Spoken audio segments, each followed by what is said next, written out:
गोविंद दोनों खड़े, किसके लागू पाए। बलिहारी गुरु आपना जिन, गोविंद दियो मिलाए।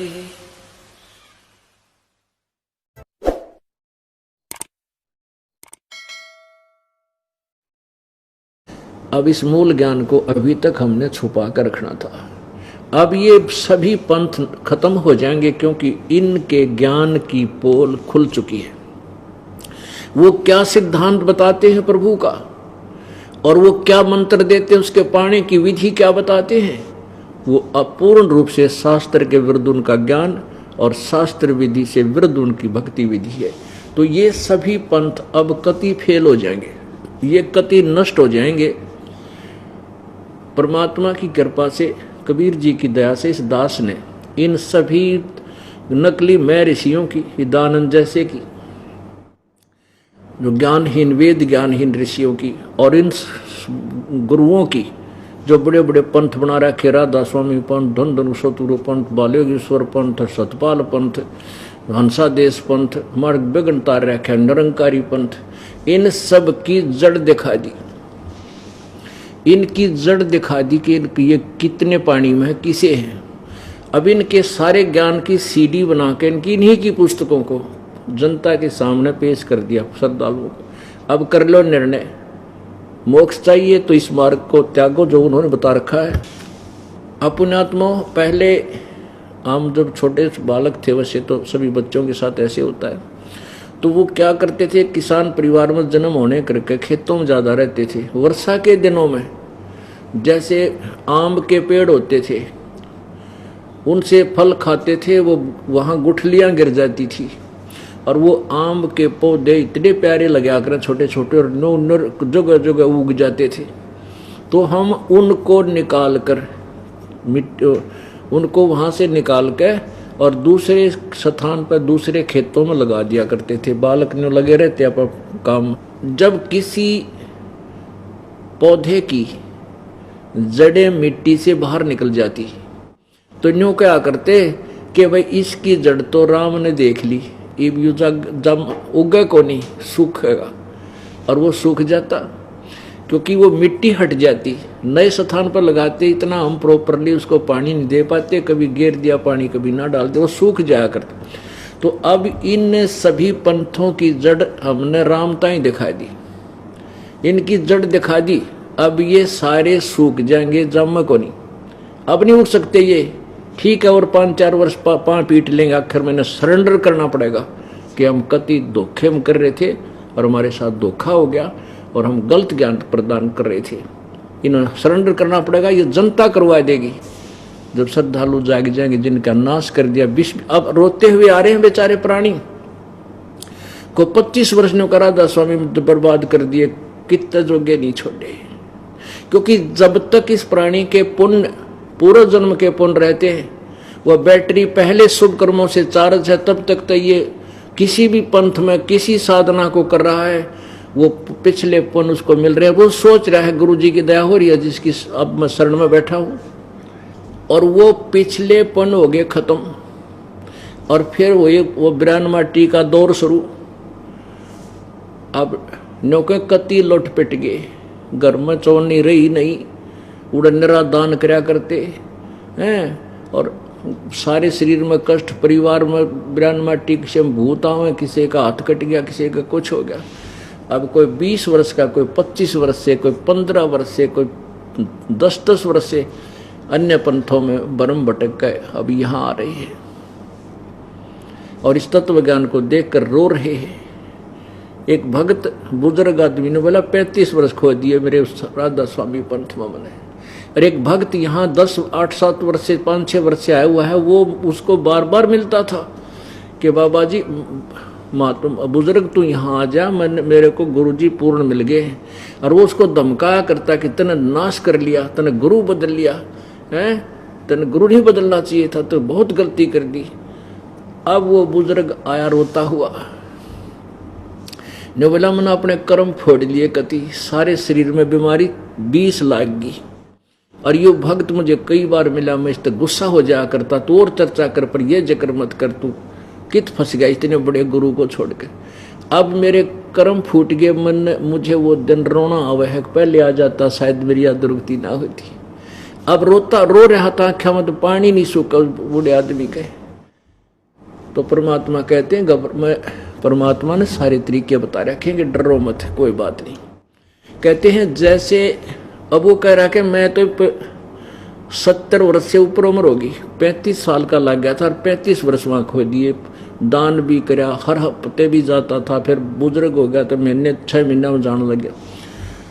अब मेरा क्या होगा, अब मेरा क्या होगा, क्या मुझे मोक्ष होगा?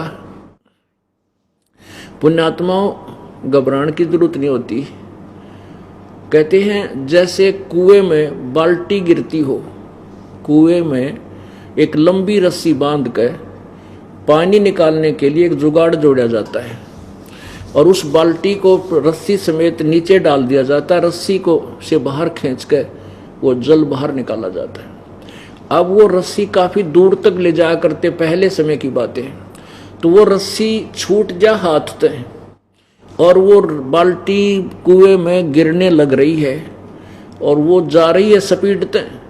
यदि भाग के दौड़ करके उसको पकड़ ले, चाहे वह 1 फुट की 9 इंच की ठा जावे, लास्ट में वह मिल गई न, वह हाथ में जब पूछड़ी आ गई तो समझ लो कुछ भी ना गया, बाल्टी भी आवेगी, पानी भी भरा आवेगा। तो ये पूछड़ी यानी लास्ट समय में भी यदि परमात्मा कबीर जी का ये तत्व यथार्थ मंत्र इस दास से प्राप्त आपको हो गया, आपको मोक्ष, वैसे तो मोक्ष हो जाएगा, लंबी चौड़ी बात नहीं, सच्ची श्रद्धा हो, गणी डट कर कर भक्ति, शीघ्र काम बन जाएगा। और बुढ़ा न तक काम में नरा भक्ति का हो जाऊं, जान कर पाँव फंसावे की तरह वो दूसरी बात है, नहीं तो तत्व ज्ञान लेकर यथार्थ मंत्र प्राप्त करके अपना भक्ति करे और पार हो जाएगा। मान लीजिए कोई दिक्कत रह भी गई तो नेक्स्ट मनुष्य जन्म तुरंत होगा। और ये जो ज्ञान है कबीर परमेश्वर का, अब हजारों वर्षों तक चलेगा। इसमें 1 या 2 जीवन में आप कति पार हो जाओ। और जिसको पूर्ण ज्ञान हो गया, सच्चे हृदय से भक्ति जो है ना कर रहा है, तो इससे जन्म में दूसरा जन्म नहीं होगा। दूसरा जन्म तो हम कैसे प्राप्त करते हैं, कुछ दिनों में आपको इतना सुख हो जाएगा, आपको इतना सुख हो गया कि परमात्मा सुखदाई है। ये वो परमात्मा जो सुख देता, दुख नहीं है इसके दरबार में। तो इतना सुख हो जाएगा, आप फिर उन भगवान से दूर होने लग जाओगे और भूल पड़ जाएगी। काल के ना जाने कितने जाल हैं और उसका कोई दाव लग जाओ आपको यहाँ रखने के लिए, तो वो आदमी लास्ट में न्यो डूब जाएगा, व्यक्ति घना सुख होता है। तो हम यही अर्ज करते रहे, परमात्मा इतना सुख भी मत देना जिससे तेरी भूल पड़ जा, इतना दुख भी देते रहिए प्रभु तेरे से दूर ना हो जाऊं। परमात्मा कहते सुख के माथे पत्थर पड़ो जिसते नाम हृदय ते जा, और बलिहारी उस दुख के जो पल पल नाम रटावे। इसे सुख का आग लगो जिस तो भगवान की भूल पड़े, और बलिहारी हो उस दुख के ऊपर जो मालिक याद करावे। इतना दुख भी दिए रखना परमात्मा, डर बना रहे कदे फिर फंस जाऊं काल के। चलो मान ले ईब आपने सुख भी हो गया, रह भी गए, और कंटिन्यूस 5-6 जन्म आपके मनुष्य के भी हो जाएंगे इस कमाई ते वर्तमान के भक्ति से। और आगे श्रद्धा, क्योंकि आगे घटेगी जब दास यहाँ मौजूद है। अभी गलती करोगे तो आगे कौन से पार हो जाओगे तुम। अब तो हर तरह से मर्यादा आपको समझाता हूँ, ये बताता हूँ ये गलती मत करो, तुम्हें फाउल पॉइंट बताता हूँ कि ये पॉइंट फाउल है, तेरा नाम खंड हो गया। तो अब भी जर रह जाओगे तो फिर आगे कैसे पार होगे तुम। जब ये दास चला जाएगा सतलोक, फिर तुम पर अंकुश नहीं रहेगा, ज्ञान तो रहेगा, लेकिन कुछ ऐसी मर्यादा बन जाएंगी जो पुण्यात्मा बचपन से भक्ति अपने बच्चों को रंग में रंग देंगे, वो आने वाले समय में इतना जल्दी नहीं बिगड़ेंगे। और जो वर्तमान में बिगड़ जाएगा तो आगे गलती हुई पड़ी है उस तक। तो इसलिए इस समय को ज्यादा नहीं बढ़ाना आपने। अब ये ब्रह्मा विष्णु महेश देवता बने 33 करोड़, ये कौन है? ये वो पुण्यात्मा है जो कभी परमात्मा के चरणों में किसी समय में रही है।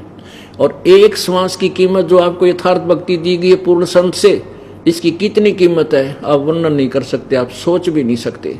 आप तो बालक हो, लाल की कीमत से परिचित नहीं हो।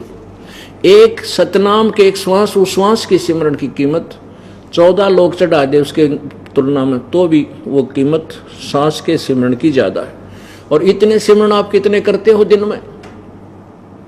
तो पार तो आसानी तो हो जाओगे, लेकिन रहना मर्यादा से और दृढ़ निश्चय रखना कि जो हमारे गुरुदेव ने ज्ञान दिया है ये फाइनल है, जो नाम दिया है ये यथार्थ है। भ्रमित मत होना। ये बार बार आपको यहाँ बुला के ये 2-2 घंटे 4-4 घंटे डेली सत्संग सुना के आपको उस रंग में रखना चाहता है ये दास के कोई आपको डगमग ना कर दे। आप सीधे मार्ग चलते रहो तो पहुंच जाओगे। ये कुमार्ग पर लगा देते नकली संत, आपको बहका करके आपका रास्ता बदल देते, फिर उस पर कितनी स्पीड तो चले जाओ, गलत जा रहे हो। तो इसलिए सत भक्ति करे और मर्यादा में रहे, आपका बेड़ा पार हो जाएगा। बोलो सतगुरुदेव।